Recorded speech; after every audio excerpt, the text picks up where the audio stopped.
ನನ್ನ ಹೆಸರು ಪ್ರಮೋದ್. ಅಕ್ಕನ ಮನೆಯಲ್ಲಿ ನಾನು, ಅಕ್ಕ, ಅಮ್ಮ, ಅಪ್ಪ 4 ಜನ ಇದ್ವಿ. ಅಕ್ಕನಿಗೆ 4 ವರ್ಷದ ಹಿಂದೆ ಮದುವೆ ಆಗಿದೆ. ಅವಳಿಗೆ ನಾನು ಅಂದ್ರೆ ತುಂಬಾ ಇಷ್ಟ. ಈಗ ಆಗ್ಲೇ ಒಂದು ಮಗು ಹೆತ್ಕೊಂಡು ಸಂಪ್ರದಾಯದಂತೆ ನಮ್ಮ ಮನೆಗೆ ಬಂದಿದ್ದಾಳೆ. ಅವಳಿಗೆ ಇವಾಗ 29 ವಯಸ್ಸು, ನನಗೆ 25. ಅಕ್ಕನ ಮೇಲೆ ಯಾವತ್ತೂ ಸಹ ಕೆಟ್ಟ ಯೋಚನೆ ಬಂದಿರಲಿಲ್ಲ. ಯಾವಾಗ ಅವಳು ಮಗು ಹೆತ್ಕೊಂಡು ಮನೆಗೆ ಬಂದ್ಲು, ನಂಗೆ ನಿಧಾನವಾಗಿ ಅವಳ ಕಡೆ ಮನಸ್ಸು ಹೋಯಿತು. ಅದಕ್ಕೆ ಕಾರಣ ಮದುವೆ ಆದ್ಮೇಲೆ ಅವಳಲ್ಲಿ ಆಗಿದ ಬದಲಾವಣೆ. ಮದುವೆಗೆ ಮುಂಚೆ ಸಾಮಾನ್ಯ ಹುಡುಗಿ ತರ ಇದ್ದ ನನ್ನ ಅಕ್ಕ ಇವಾಗ ಎಲ್ಲಾ ಅಂಗಾಂಗ ತುಂಬಿಕೊಂಡು ಸಿನಿಮಾ ನಟಿ ಹರಿಪ್ರಿಯಾ ತರ ಆಗಿದ್ದಾಳೆ.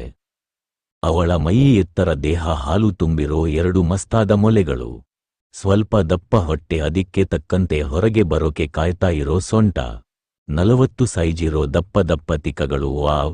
ನೋಡ್ತಾ ಇದ್ರೆ ಸಿಕ್ಕಿದ ಕಡೆ ಅವಳ ನೈಟಿ ಎತ್ತಿ ಕಾಲು ಅಗಲ ಮಾಡಿ ಹಾಗೆ ಸಿಗ್ಸ್ಬೇಕು ಅಂತ ಅನಸ್ತಿದೆ. ಆದ್ರೆ ಅದು ಅಷ್ಟು ಸುಲಭವಲ್ಲ. ಹೇಗಾದ್ರೂ ಮಾಡಿ ಅವಳನ್ನ ಕೇರಿಯಬೇಕು ಅಂತ ದಿನ ಹವಣಿಸ್ತಾ ಇದ್ದೆ.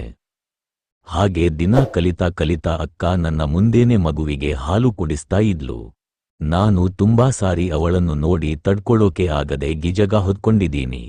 ಒಂದು ಸಾರಿ ಮನೇಲಿ ಅಕ್ಕ ನಾನು ಇಬ್ರೇ ಇದ್ವಿ. ನಾನು ಇನ್ನೂ ಎದ್ದಿರಲಿಲ್ಲ.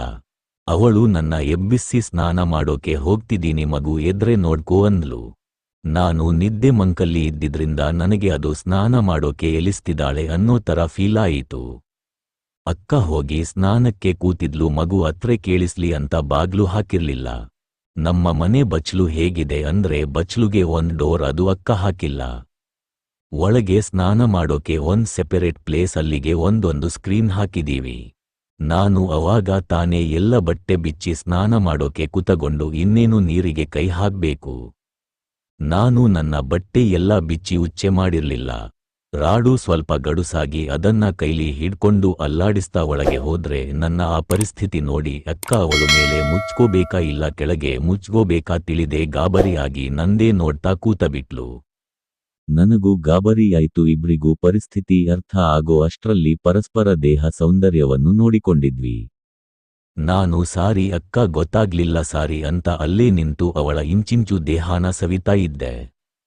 ಅಕ್ಕಾನಿಗೂ ಅದು ಗೊತ್ತಾಗಿರ್ಬೇಕು. ಹುಸಿ ಕೋಪ ತೋರಿಸಿ ಲೋ ಹಾಗೆ ಹೇಳ್ತಾ ನೋಡ್ಕೊಂಡು ನಿಂತಿದೀಯಾ, ಹೋಗೋ ಹೊರಗೆ ಅಂದ್ಲು. ನಾನು ಆಚೆ ಬಂದೆ. ಆದ್ರೆ ಅಕ್ಕನ ಆ ರೀತಿ ನೋಡಿರೋ ನನ್ನ ತಮ್ಮ ಸುಮ್ನೆ ಇರತ್ತಾ? ಹಾಗೆ ಸ್ಕ್ರೀನ್ ಹತ್ತಿರ ನಿಂತು ಅವಳನ್ನು ನೋಡ್ಕೊಂಡು ತರಸಬಿಟ್ಟೆ. ಅವತ್ತು ಹಾಗೆ ಅವಳು ಅವತ್ತು ನೋಡಿದ್ರಿಂದ ಅವಳಿಗೂ ನನ್ನ ಮೇಲೆ ಮನಸ್ಸು ಆಗ್ತಾ ಇರೋ ಫೀಲ್ ಆಗ್ತಿತ್ತು. ಭಾವ ಇವಳಿಗೆ ಮಗು ಆದ್ಮೇಲೆ ಇವಳ ಕಡೆ ಹೆಚ್ಚಾಗಿ ಗಮನ ಕೊಟ್ಟಿರಲಿಲ್ಲ. ಇವಳಿಗೂ ಸ್ವಲ್ಪ ಆಸೆ ಬರ್ತಾ ಇತ್ತು. ಅದನ್ನ ಗಮನಿಸಿದ ನಾನು ಯಾರಿಗೂ ಗೊತ್ತಾಗದಂಗೆ ಹಾಗೆ ಅವಳಿಗೆ ಆಗಾಗ ನನ್ನ ಜಿಮ್ ಮಾಡಿರೋ ಗಟ್ಟಿಮುಟ್ಟು ದೇಹ ನೋಡಿದ ಯಾರಿಗಾದ್ರೂ ಆಸೆ ಆಗೋದು. ಇನ್ನು ಅಕ್ಕ ಪಾಪ ಹೇಗೆ ತಡ್ಕೊತಾಳೆ. ಅವಳು ನಿಧಾನವಾಗಿ ನನ್ನ ಕಡೆ ವಾಲ್ತಾ ಇರೋ ಎಲ್ಲಾ ಲಕ್ಷಣಗಳು ಕಾಣ್ತಿತ್ತು. ಆಗಾಗ ಅವಳು ಬೇಕು ಅಂತಾನೆ ಮಗುಗೆ ಹಾಲು ಕೊಡೋ ನೆಪದಲ್ಲಿ ಅವಳು ತನ್ನ ಹಾಲು ತುಂಬಿದ ಮೊಲೆಗಳನ್ನು ತೋರಿಸೋಳು. ಇಬ್ಬರಿಗೂ ಅದೇ ಬೇಕಿತ್ತು. ಬಟ್ ಹೇಗೆ ಅಂತ ಇಬ್ರು ಯೋಚನೆ ಮಾಡ್ತಾ ಇದ್ವಿ. ಹೇಗೆ ದಿನ ಕಳೀತಾ ಇತ್ತು. ಅಕ್ಕ ಮಗು ಹೆತ್ತು 8 ತಿಂಗಳು ಕಳೆದವು. ಇಬ್ರಿಗೂ ಕಾಮ ಉತ್ತುಂಗಕ್ಕೆ ಏರಿತು. ಮುಂದೆ ಹೀಗೆ ನಡೀತಾ ಇತ್ತು. ಒಂದಿನ ನಮ್ಮ ಊರಿಂದ ಸ್ವಲ್ಪ ದೂರ ಇರೋ ಊರಲ್ಲಿ ದೇವಸ್ಥಾನಕ್ಕೆ ಹೋಗ್ಬೇಕು ಅಂತ ಕರೆದ್ಲು. ಅಮ್ಮ ಮಗೂನು ಕರ್ಕೊಂಡು ಹೋಗ್ಬೇಡ, ನಾನು ನೋಡ್ಕೊಳ್ತೀನಿ ಅಂದ್ರು. ಅದಾಗಲೇ ಸಂಜೆ ಆಗ್ತಾ ಇತ್ತು. ನಾವು ಅಲ್ಲಿಗೆ ಹೋಗಿ ತಲುಪಿದ್ವಿ. ಅಲ್ಲಿ ನಾನು ಅಕ್ಕನ ಪ್ಲಾನ್ಗೆ ಬಿದ್ನ ಇಲ್ಲ, ಅಕ್ಕನ ನನ್ನ ಪ್ಲಾನ್ಗೆ ಬಿದ್ಲ. ಅಷ್ಟಕ್ಕೂ ಅಲ್ಲಿ ಏನ್ನಡೀತು. ನಮ್ಮಿಬ್ಬರ ಪ್ರೇಮಲೋಕದ ಮೊದಲ ಹೆಜ್ಜೆ ಹೇಗಿತ್ತು ಅಂದ್ರೆ, ಅಕ್ಕ ರಾತ್ರಿ ನನ್ನ ಪಕ್ಕನೆ ಮಲಗಿದ್ಲು. ಆದ್ರೆ ಅವಳು ನನ್ನ ಹತ್ರ ಹೊಳ್ಳಿದಾಗ ಅವಳ ಮೊಲೆಯಿಂದ ಹಾಲು ತಟ್ ಅಂತ ಬೀಳ್ತಾ ಇತ್ತು. ಅವಾಗ ಅಕ್ಕ ನನ್ನ ಕಣ್ಸನ್ನೆಯಿಂದ ಬಾರೋ ನನ್ನ ಹಾಲನ್ನ ಕುಡಿಬಾ ಅಂತ ಕಾಮದ ರೂಪದಲ್ಲಿ ಕರೆದಳು. ನಂಗೂ ಅಷ್ಟೇ ಬೇಕಾಗಿತ್ತು. ಅದಕ್ಕೆ ಅವರ ಬ್ಲೌಸ್ ಬಿಚ್ಚಿ ಹಾಗೆ ಹಾಲನ್ನು ಕುಡಿತಾ ಅಮ್ಮ ಆಹಾ ಅಂತ ಸಿಕ್ಕಾಪಟ್ಟೆ ರೋಮ್ಯಾನ್ಸ್ ಮಾಡಿದ್ವಿ. ಅದು ಆದಮೇಲೆ ಅವಳು ನನ್ನ ತುಣ್ಣೆ ಅನ್ನ ಸೀಪುತ್ತಾ ಎಂಜಾಯ್ ಮಾಡಿದಳು.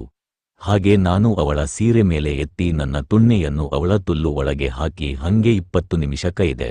ಅದು ಸ್ವರ್ಗ ಸುಖವನ್ನ ಅವಳಿಗೂ ನನಗೂ ಆಯ್ತು.